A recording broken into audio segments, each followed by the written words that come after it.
Yep. Welcome to another episode of the Roots Podcast. I am your host, Sean Pitcher. Today's guest we have on is Lisa Pataky. She's a personal physical therapist for a professional women's tennis player on the tour. Also someone that I previously worked with at my current position. I'm excited to have her on. She's the first physical therapist that I have on the podcast. And as we talk through this podcast, again, I always want to bring on all of the different professionals that are going to help support the athlete, but also different professionals that you might work with on a day in, day out basis, so we can better understand their field and what they do so we can help each other. But Lisa, really appreciate you for coming on. Thanks for having me, Sean. I'm excited to be here. So like I start with every single guest, can you please give the audience, what is your roots? Who is Lisa? Sure. Well, I was born in South Florida, but I think I'm on like my 10th state that I've lived in now. So I've kind of just gone wherever life has taken me. I went to Duke for undergrad, which I always really wanted to go to Duke. I don't know why I decided in seventh grade that's where I wanted to go, but I did. And so I always thought it was kind of cool that it worked out that way. Um, I'm a big lover of sports. I love to watch, be involved in sports, attend sporting events. I love to travel the world. It's one of my favorite things to do. And I've always wanted to help people in some capacity. I think some of it comes from my mom. So I think a lot of that is involved in what made me want to get into the field of physical therapy. I can't really remember like exactly at what point in my life I decided I wanted to be a PT, but before I went to college, I already knew that that's what I wanted to do. So yeah, I'm really passionate about what I do. I love having the opportunity to do what I like doing every day. I love continuing to grow. And like Sean said, I love working with other disciplines and learning from them to help athletes be the best versions of themselves. Yeah, I can definitely resonate with what you said about their mom. I can remember when I was in Florida before this as well. And we know when we connected on that. My aunt had told me, she goes, if your father was in sports or he was a teacher or something like that, like he really loved working with children or youth or people that were younger. So it's just kind of ironic, like that she had said that several years after he's been passed now, and the fact that the last 4 years I've been in that niche of working with high school or younger athletes. So it's just funny how some of those things that family or other people see or think you're going to be able to do, and then all of a sudden, like you just fall into that without even thinking about it. It just happens. Yeah. Yeah, exactly. It's pretty cool though when that works out, I think. Yeah, absolutely. And I know you said travel. I was like, if I'm going to travel anywhere, speaking to Lisa on multiple occasions when we work together, she's like the traveling guru. Like if it's flights, if it's hotels, if it's you're going to travel from this place to that place, I know, me and my fiance Laura, like obviously our wedding's coming up. I'm like, I'm probably going to just call Lisa because she's going to be able to give me the download on what to do when we go on our honeymoon because she's got that down. Yeah. I think I could be a travel agent in my next life. So you You just let me definitely, know. you definitely could. Could you tell us what is a physical therapist? What does a physical therapist entail, and what do they do for an athlete? I know it's probably a very broad term, but So just PT in the sports world, because it's even broader if I go into like all the different ways that a yeah, let's PT can just operate. let's say we just specifically stay within sports specifically. Sure. So they can obviously be in so many different positions and roles, even just within the sports setting. You know, you could work at a high school level, you could work collegiate professionally, you could just work in a sports medicine clinic where you just see athletes throughout the day interspersed with your clinic. But I think one of the biggest things that a PT does is they're kind of a cool bridge between a lot of the different disciplines that might interact with an athlete. So, you know, usually there's an athletic trainer and they might be the first person to assess an injury. They're going to be first person on call if there's an acute injury. And then you obviously on the very other end of the spectrum have full return to sport. You have your strength coaches who really help to create power, conditioning, build a foundation for the athlete. And I think PTs have a fun role because we have our own specific set, but we dabble a little bit in both as well. And I think we serve a cool bridge in between the two. So, you know, not only identifying like potential areas of improvement for athletes, be it mobility, strength, what have you, but also helping them get back if they do have an injury to their full capacity to be on the field, on the court, what have you. And just kind of seeing all the ways that we can help them be the most efficient versions of themselves as an athlete within their sport. So if you were to throw out an example for us, right? Like let's say you have an athlete who has an injury who's like returning to play.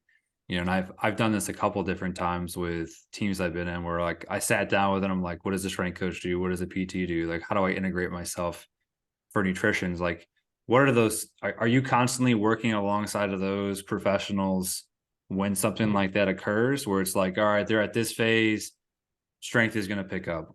Oh, they're about to go get surgery or post surgery. Like nutrition is going to be involved with this. Like, how has that looked with maybe some of your cases or situations you've had? Yeah, so obviously every case is different, but ideally, I think that there's always all the disciplines working in parallel. And there might be a time where like there's a little bit more PT versus a little bit more strength, but I think that the best outcome is always constant communication among all of the practitioners. So, like when you and I were working together, as soon as an injury occurred, I'd come to you, say, hey, this happened. Here's kind of what I think the time frame is going to be. And then you would jump in right away. Okay, I'm going to put them on XYZ supplement. This is going to help them out from this point of view. And we kind of come up with a game plan Mm. from our side. I would do the same thing with a strength and conditioning coach who I'm working with as well. So if I say, hey, I have a hamstring strain, I think he's going to be out about 8 weeks.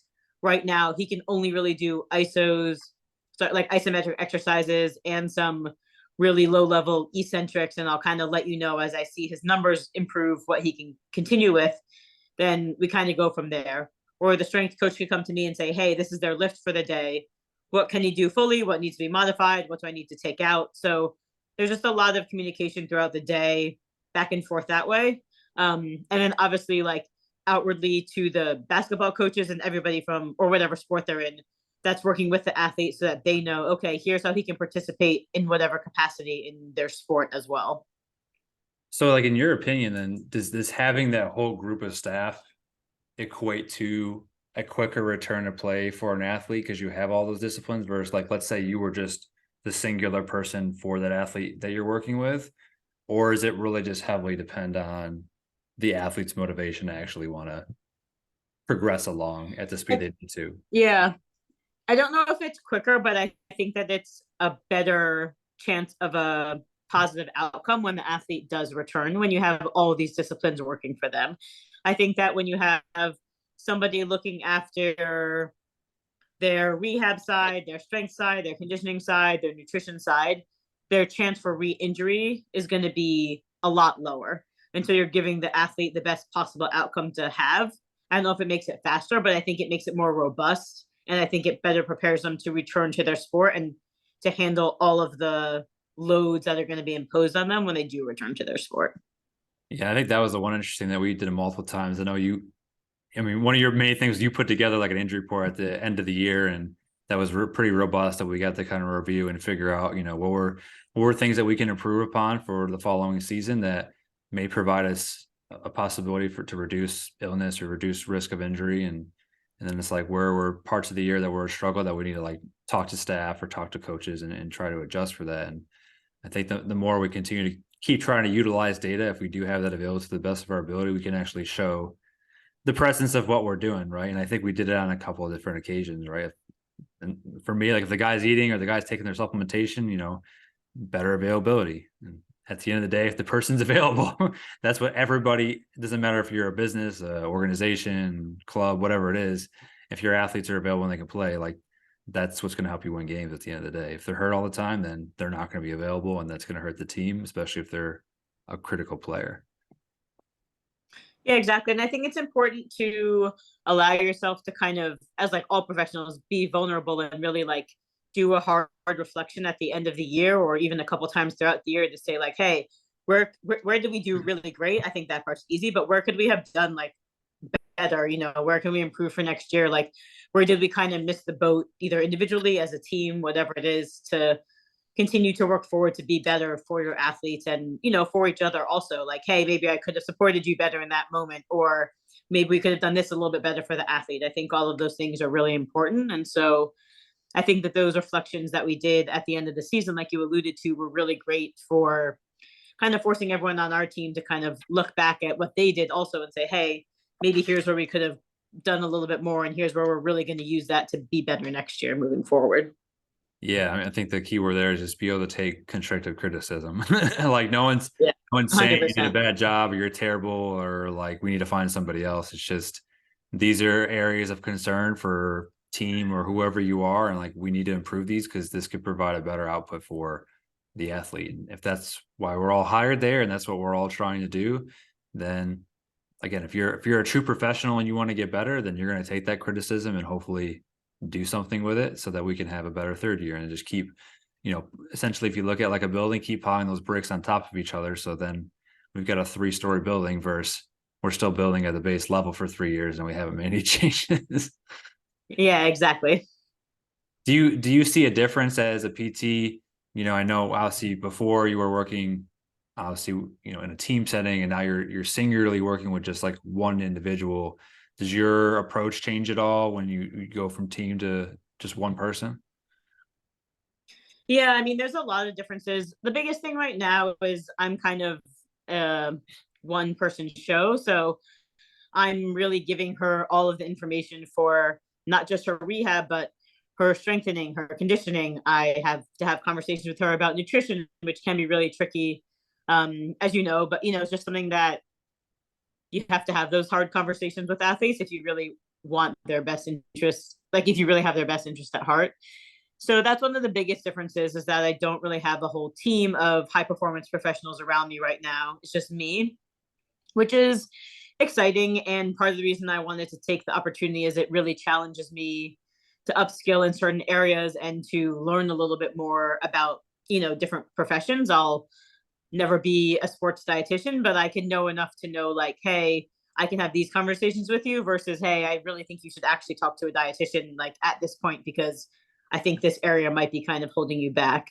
And same with strengthening and conditioning. I technically I'm a certified strength and conditioning coach, so I know a bit about it, but I haven't been the person responsible for someone's full programming for an entire year. So it forces me to really dive into areas of my profession that I haven't gotten to do as much with. But it's also cool because it allows me to bounce ideas off of friends I have that work in different professions and kind of grow in that area. But yeah, in general, like an individual sport is also very different from a team sport because there's a lot of different pressures on the athlete. Mhm. Like if you work in the NBA, if you miss 3 weeks, you're still getting paid. An individual sport athlete, if they miss 3 weeks, they're just not getting paid for 3 weeks. Mm. So there's a lot of challenges that you have to deal with from a lot of different ways that are very, very different between a team sport setting and an individual sport setting. Yeah, I like cool things you said there, like using your resources. Like if you don't know something, like over time, building your kind of tree of people you can fall back on. Like you don't have to know everything because there's always going to be somebody that's going to be within that tree. You can ask questions, get information, and not everyone can be perfect or the best at every single part of their discipline. That's why we try to lean on those people and have those people we can go to.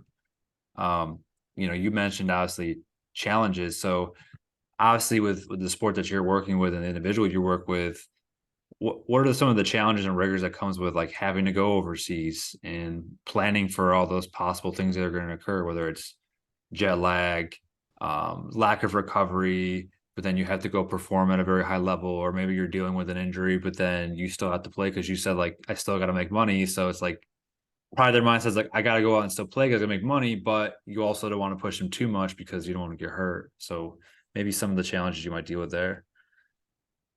Yeah, it's a really hard balance. I think one of the important things is finding out what your athlete's goals are for the season. In tennis, there's 4 Grand Slams throughout the season, which are the biggest events. So somebody might assume that, like, oh, those 4 events are really where the athlete cares the most to play. And a lot of times that's true, but they might have different goals, like, oh, I did really well at this tournament last year. So I need to defend points for my ranking. So this tournament's actually really important. And I think hearing from your athlete what their goals are can really help you know when to push a little bit more and when to not push them through certain injuries. I take a lot of that into consideration when I'm working with her. Like if I know a very important tournament's coming up in a month and she's kind of struggling with something right now, hey, maybe we don't push through this tournament, which doesn't really mean a lot to you. And then you have a better chance of being in peak form when you get to a tournament that you really care about. Mhm.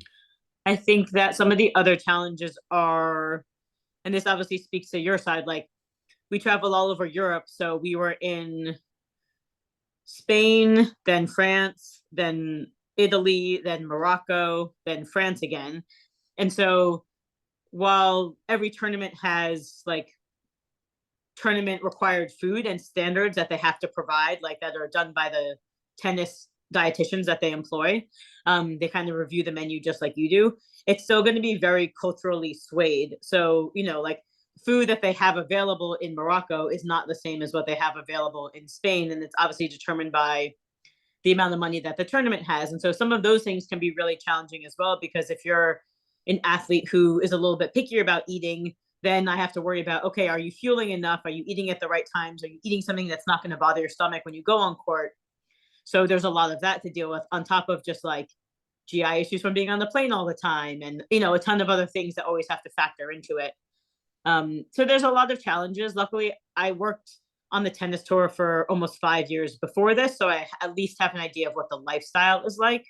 But yeah, so like those are some of the things that we're always trying to deal with. Like, do we need to go to a grocery store to get you stuff that like you're gonna want to eat? So at least we have like a backup plan, or like, is that even an option? Is there a fridge in the hotel room? So there's a lot of things that kind of go into consideration, and some places it's really easy and some places it's a really big challenge. But yeah, that's all just like things that are very different from knowing like, okay, every day I'm going to be in Atlanta, I'm going to have these 3 meals. I know there's going to be like It's food consistent that agrees with my routine. stomach. Yeah, exactly. So Yeah. that gets tricky, especially when athletes love a routine. Like, there's some girls on tour who are like, I don't care if I play at 11 a.m. I'm having grilled chicken breast and brown rice for my like pre-match meal, no matter like what time it is. And so when that's not really an option, it's hard to figure out, finding things that can replace it, that are going to give the same nutritional value, but aren't going to bother them. So there's a big balance for that side of it too. Yes, it's hoping the athlete will be willing to be flexible and having a plan B, Yeah. having a plan C, and like we don't have this, but these are similar options that can give you these nutrients. And then it kind of becomes like, what are you willing to try or willing to eat? Or, you know, what I do with our guys, like, what are your top 5 staples? Like, can we, out of these top 5 staples, can we find one of these, let's say for that example, on this travel trip, that if we can at least get this consistently and you can eat that several days in a row and we know you like it and it won't cause GI upset, like, is that what we have to do? But yeah, people just see, in your case, we're going out, we're playing tennis, and they don't see everything that goes behind the scenes and how chaotic it can get and how many little details that matter before they can even step on that type of stage. Yeah, I'd say the other hard thing about tennis is like, in basketball and in most sports, you can kind of reverse engineer, okay, the game's at 7, their pregame meal is at this time, like they should have a snack at this time, they've won't, and you kind of go backwards through the day. Tennis is really hard because for the majority of times you don't know what time you're playing. So like today, she's the third match on after 12 o'clock. So you have no idea how long the 2 matches before you are going to go. You don't know if it's going to rain. You don't know what's going to happen. So it's really hard to like time your meals as effectively as you can in a lot of other sport settings where like, okay, I play at 7, I eat at 4:30, or whatever it is, that I have time to digest, or I eat this kind of a meal. A lot of times you're eating a meal because you think you're about to go on court, and then you don't end up playing for another like 3 or 4 hours, and so then it's just like, okay, what little snacks can I do? What can I do from this point of view? So there are a lot of things with the unknown factor of a tennis schedule that make it really challenging also. Yeah, and just outdoor environments and different countries that you go to. Yeah. You can look at the weather, but we all know we can't 100% look at the weather and guarantee that it's going to be what it's going to be. Yeah. So then it sounds like Exactly. almost like you're looking at like a macro level view. Well, I guess the question there is, are a lot of the tournaments the same months or same times of the year for the most part, or does that ever change for a tennis player? For the, for the most part, like the tournament in Madrid is always the first week of May, and the tournament in Rome is always right after that. So they know for the most part when the major tournaments of the year are going to be and when they're going to be in what country. So that's pretty routine. The only thing you don't know is, okay, am I going to lose in the first round and I'm gone on Monday, or am I going to win the whole tournament and I'm there for a week? So there's just so much unknown in terms of those aspects of it also, for figuring out like flight logistics, travel logistics, like do I book a hotel for the whole tournament hoping I win, but then I cancel it, like there's so many factors at play all the time. But yes, there's obviously things that change about the tournament calendar each year, but for the most part, the big tournaments throughout the whole season are the same weeks each year of the calendar, like year after year. Then yeah, kind of like you said, then it's like, all right, I can look at the big view. Here's where my major times are. You can almost reverse, like you said, reverse engineer it and kind of plan backwards and staple down these are the most important times. If I have an injury, I have something pop up. Maybe we don't do this tournament, or maybe if we don't win, like it's kind of whatever. Just like put ourselves in the best position we can win the majors. To I guess. Well, is it like some sports where like how does your ranking go up and down? Like how do you go from 50 to number one? Like is it just you keep winning matches and that's what keeps propelling you up, or how does that work? Yeah, so it's kind of complicated, and I don't think I fully understand 100% of the nuances of it. But each tournament has points associated with it. So obviously, the 4 Grand Slams have the highest points associated with it. So let's say if you win the U.S. Open, this is not the right number. I'm just doing it for like ease. You get like 1,000 points, and if you lose in the first round, you only get like 100 points. So there's that way that it happens. But then there's also like a defense of points. So if I won the US Open last year and I got 1,000 points and I lost the first year of the US Open this year, I've virtually lost 900 points from my ranking. And so then that's how my ranking would go up and down. So like if I'm ranked number 1 in the world and my total sum of points I've accumulated this year is 5,000, and you're number 2 in the world and your sum is 4,500, and I lose 400 and you gain 500, now you're world number 1 and I'm somewhere lower than that. So that's kind of how it works. I think that they take the best sum of either 16 or 18 tournaments from the whole year, like your results, and that's what your end of the year ranking is. But there's always like live rankings that are constantly changing based on what's happening each week in tournaments. And then that's used for like seeding at tournaments. So the top 32 girls might not have to play the first round. They might get a bye into the second round. So those things are really important. The top seeds usually get like extra credentials to bring more people on site. They might get like a better locker room to use. So there's like obviously perks to being in the top 30 to 32, but that's kind of how the rankings work. I think it's probably similar to golf. It's probably the most similar sport to tennis, but I'm not 100% how golf rankings work. There's just so many little nuances. Yeah, there's so many. You have to have someone like It's send you really, just like write it all down to even tell you exactly what it's going to be. yeah, it's hard to keep track of all of it. Yeah. So, obviously when you think of physical therapist as well, like you just think of like rehab, but I know from when we were obviously together, there's also like the corrective parts you're doing prehab. So can you explain like what is prehab versus rehab and when do you do both? Or do you do it all the Sure. time? Do you do stuff parts of the time? Like how does that get determined? I mean, if life was ideal, we'd only be doing prehab or correctives and never rehab, but you know, real world creeps in. Um, but I think of it as kind of like if you go to the doctor every year as just a preventative way to make sure that nothing's going on versus like, oh, I haven't gone for 25 years and now like I'm going to the doctor because all these things are bothering me. So, you know, typically in the beginning of the season, we'll do, or with my athlete that I'm working with now, you know, we did a bunch of monitoring and assessments of them to kind of try to get a good picture of what their baseline is. So we'll look at a few things that are really pertinent to whatever sport they're working in. So when I was at Overtime Elite, we would look at obviously ankle injury, number 1 injury in basketball. So that's going to be a big thing. We want to look at their ankle strength, their ankle mobility, any factors that we think could put someone at a higher risk of having an ankle sprain. You know, we'll look at lower body strength, mobility, how they move, how they jump, how they land. And then using that information, we'll kind of say like, okay, here's where you're doing really great. Here's where you have areas of improvement potentially. And so those areas that can be improved, that's kind of what we'll term our prehab or correctives. So they're basically just exercises that we can give an athlete that they can work on kind of like prophylactically so that maybe they have a less of a chance of having something happen during the season. So, oh, your left hamstring is 20% weaker than your right hamstring. You've been super lucky, you've never had anything, but we're going to really give you something to do every day to target that left hamstring so that you get closer to symmetry so that maybe you have less chance of having something happen as we get into the season. So that's kind of where the prehab or correctives come in. And so, you know, at OTE, we would give each athlete 2 to 3 that they would do before they stepped on the court as kind of a way to prime their body, activate the things that need to be activated. And then on the rehab side, you're kind of helping with anything that does come up. It could be something that maybe only bothers the athlete for a day or two. It could obviously be a much longer term injury. You have everything in the spectrum, but you're basically just doing anything to kind of help them get back on the court as quickly as possible, but also not just putting a band-aid on it. Like they might be back playing, but you might still be doing rehab exercises because the underlying cause isn't still at 100%.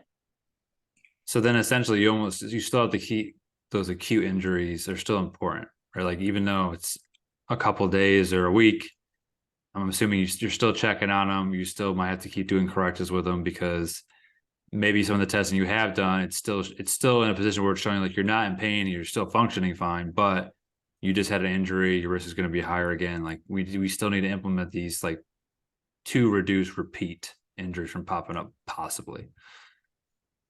Exactly. So, I mean, anytime, unfortunately, you have an injury to a tissue, it's never structurally the same again. Like, it can take a long time and remodel and get really close, but it's never going to be that pristine as like when you first got it.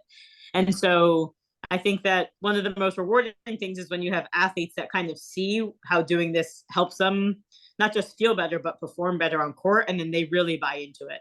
And then that's always really cool because then you're like, okay, like I feel like I really did my job because not only am I helping you, but I did it in a way where I obviously like educated you enough and presented it in a way where you could buy in. And now you're going to take this to whatever your next level is and continue to do it because like this is going to make me the best athlete that I can be. And so someone could be back playing, but maybe we're still doing hamstring stuff for another month because, we really want to make sure that they're the best that they can be. Or maybe we were doing it 5 days a week and now we're just doing it twice a week. So it's not taking up all their time, but it's never like fully coming out of the mix of stuff that they have to think about doing as part of their routine. Yeah, we keeping their routine, their schedule, and if it's like you said, it's something that they feel directly once they go on to whatever their field of play is and they feel the benefit from it, like that's where we can try to lock them in and hopefully to continue that behavior. Because as we know, it can be super challenging depending on the environment they come from to be able to help them maintain that behavior. So if we can link it to something that's important to them, which most athletes is to play in their sport for competition or a game or whatever it is, then hopefully we can keep that train rolling. Because as we know, that can be super tough. Are some injuries ultimately inevitable due to overuse or collisions or just sports play in general? Yeah, I mean, right. That's why there's like this whole thing about injury prevention versus injury risk reduction in the PT world. Like some people are really particular about what words they use. Yes, like it's very inevitable. Ankle sprains are the most common injury in basketball because they're always landing on each other's feet. So despite like the best efforts that anybody could ever do, like you could have the strongest ankle, really good balance, all of this. If you just come down on someone else's foot awkwardly, there's really nothing you can do to avoid some of that happening. But what we don't know, I think 100% is, okay, this person was really, really well prepared going into the season. They land on someone's foot. Maybe they're only out for a couple days versus player B who, didn't have great strength, didn't have great balance. They land on someone's foot. Maybe they're out for 2 weeks instead of just a couple days because they didn't really have that baseline to help them propel back into where they needed to be. So it's obviously always like impossible to avoid all injuries as much as we would like to, but I think we can at least help to either limit the quantity or the severity of them to the best of our ability by having all your athletes be as prepared as they can be when they step onto the court, the field, wherever they are. How do you deal with like the stress of coaches? Like obviously everyone wants the player to get back onto whatever their sport is as fast as possible, because especially if they're super important. Like how do you deal with that conversation and communicating them like they're not ready? If we put them out, it's going to be at a higher risk for re-injuring them or worsening the injury. I know that's probably always a pretty tough conversation to have. Yeah, it's tough. I mean, I will say I felt really lucky at OTE that we didn't really have that from any of our coaches. They were all really understanding.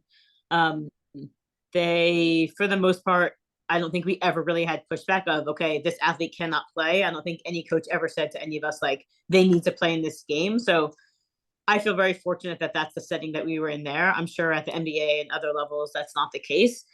I think that you just have as frank of a conversation with clear communication as you can.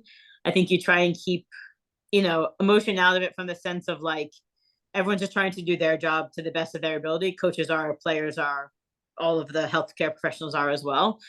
And just explaining to the coach, I think maybe first like listening to the coach. So like, okay, why is this so important for the athlete to come back? Because then maybe you can understand better where they're coming from. Because I think a lot of times as healthcare professionals, we kind of get wrapped in like, oh, the coaches don't care about these guys. They just want them to play. They just care about their job, et cetera, et cetera.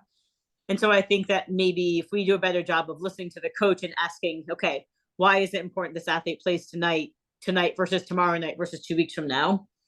Then I think you have a better foot to stand on when you're going to present to them like, okay, I understand this game is really important to them. This could really impact their future ability to play the sport. Or it could be a situation where like, okay, if tonight is really important, I think they can make it through it, but I wouldn't play them the next 2 games. Like it might delay them getting back to full ability to play multiple days in a row. So I think that having all the information you need to present to the coaches, but then also having the awareness that you might and probably will need to be flexible with figuring out a compromise from where all the sides are coming from is the best way to approach it. Because if you go in really hard-headed and you're like, no, he's not playing, he's not this, then the coaches just aren't going to want to interact with you at all. And it's going to make it even harder in the future. And some coaches, depending on the level or the environment they came from, like obviously we were lucky. We have a lot of coaches with NBA experience or high Division I experience, and they've had all these practitioners before. So it's like we know what these are, but some don't. And it's like until you educate them on what your job is and what your position is. And again, we're trying to serve the team and help the team. So it's like I'm just doing this to help you. Like I'm just doing this to keep the player safe, or I'm just doing this to get the player back on the court because what's your long game? Is it to win as many games as possible? Is it to have him back for the playoffs? Like if that's what you want to do, like you want to win the season, not just the singular game, then like these are the approaches that we're going to have to take. So that way we can have your pieces of the puzzle that you need in place at the key times, like you said earlier. So that way you can hopefully end the season like you want to. Yeah, definitely. I think the last big question I have is how do you decide what assessments to do? Like, is it based off what's in the research? Is it based off of what are common injuries in my sport? Is it just there's universal testing you do across the board, no matter what sport it is? How do you figure that out? Yeah, I think that it's probably a combination of all three factors. Obviously, if a test doesn't have any research behind it, it's harder to feel like there's weight behind the numbers that you get. So I think that, what I did when I was at OTE or when I was with my athlete now, I kind of look at, okay, I know that these are maybe like, you first of all want to figure out like what's a good amount to do that you capture what you want, but you're not overwhelming the athlete because, right, they're not going to want to do something if it's taking 5 hours to do. And so I kind of divide up into different categories of, okay, I know that with any athlete, there's a mobility component, there's a strength component, there's a dynamic stability component, and then there's functional components. So within those four broad categories, what do I think is going to best capture things that help them the most for their sport? So tennis, they're moving a lot laterally. There's a ton of change of direction. They're also doing a lot of rotation. So something that's very different from basketball where they're not doing a ton of like unilateral rotation in their sport. Tennis is also an overhead sport. So whereas in basketball, maybe I didn't care as much about their shoulder strength if I had to just pick a few tests to do. In tennis, that's very important because not only are they overhead, but they're overhead with an implement in their hand. So I kind of look at the demands of the sport, try and get a good background of common injuries, whether it's with that specific athlete or just in the sport in general. And then I kind of like whittle it down from there to a couple things within each category that I think are going to give me the best picture of how the athlete's moving. And then sometimes within that, you might say, oh, this looks really this way, like not great. I'm going to break it down even more than I thought it was going to have to. Or, oh, this looks a lot better than I thought. Maybe we don't have to worry about this next time we do testing. And that happened a lot at OTE. There were tests we did the first year that we thought were going to give us information and they didn't give us anything. So we were like, okay, we don't need to waste anybody's time doing this test. We're going to focus more on these things. And so it's always like a checks and balances process. And I think it goes back to what we were talking about where you do a reflection and you see, okay, this helped a lot. This didn't help. And then you kind of keep growing and polishing it up from there. Trying to get the best information you can for yourself and also for your athlete, because if it's not meaningful to them, then there's not a lot of point in doing it either. Yeah, I think the other important thing off of that is letting them also know what's going on. I think a lot of times Yeah. we just test the test or we test all this data and then we don't explain it to anybody or we don't explain it to the coaches. The athletes don't know. And then here it is multiple months past this point, and there's some key information again that we can explain in a manner that they can understand that they can do something with, or at least understand why we're doing it or how it's impacting them. The more we can provide them information up front, obviously, then that helps us for them being more comfortable when we continue to keep doing that in the future, or if we repeat it in the future. Sitting on data and sitting on information isn't going to do anybody any good. Yeah, exactly. And if they don't understand why they're doing it and how it's going to benefit them, then they're not going to be as willing to participate. So I think it's really important, like you said, to educate them up front, make sure that they understand it, that we're doing it not just to tick boxes, but we're doing it because we care about them and them being the best versions of themselves. And that's kind of at the root of everything that we're doing. Yeah, there's a purpose. Like, we're not just doing all these tests, or I'm not giving you supplements, or I'm not trying to get you to eat breakfast because I just feel like I want to make you do it. Like, there's always a reason behind everything at the end of the day. Yeah. Whether you figure it out here, like if you go to the higher levels at D1, if you get the chance to obviously play at the pro level, like, all those specific details are going to matter.